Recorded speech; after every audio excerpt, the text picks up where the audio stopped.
රංජනි මේ මහත්තයාගේ සර්පයාට මම බය නෑද? කද රංජනි මේ අමුතු වෙලා. අනේ මහත්තයෝ ලබන මාසේ සංගීත බලන්න යන්න දෙන්නකෝ. නෝනට කියා ගන්න බැරුව ඉන්නේ. රංජනි මේ මටවත් එළියට යා ගන්න බැරුව ඉන්නේ. මම රංජනිට ස්පීකරේ දෙන්නම්. රංජනි කාමරේට වෙලා කැමති සින්දුවක් අහගන්න.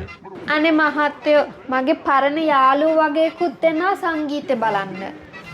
රංජනිගේ යාළුවෝ? අනේ මේ රංජනි මේ කියන දේ අහලා ගෙදරට එලා ඉන්නවා. කිව්වන එකපාර. මේ මචං කොටා මේ පොඩි වැඩක් තියෙනවා. මං දැන් මැසේජ් එකක් කියවනවා. ඒක අපේ වයිෆ් ගේ ෆෝන් එකට යවන්න ඕන. හරිනේ? අනේ බබා මේ බලන්න මට දැන් මෙසේජ් එකක් ආවා. අපිට VIP ටිකට් 3ක් හම්බෙලා තියෙන 4 වෙනිදා ෂෝ එකට. නෑ. මරුනේ. හැබැයි ඉතින් අපි දෙන්නට ටිකට් 3ක් වැඩක් නෑනේ. ටිකට් දෙකක් තිබ්බනම් ඇතිනේ. අපරාධ එක ටිකට් එක ගන්නනේ. අනේ ඉතින් රංජනීව එක්කන් යන්. රංජනී ඔයාට කරදරයක් නෑනේ? නෑ නෝනි නෑ.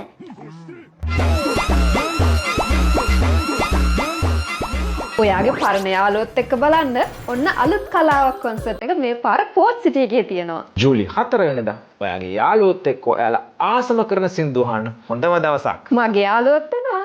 මගෙත් එනවා.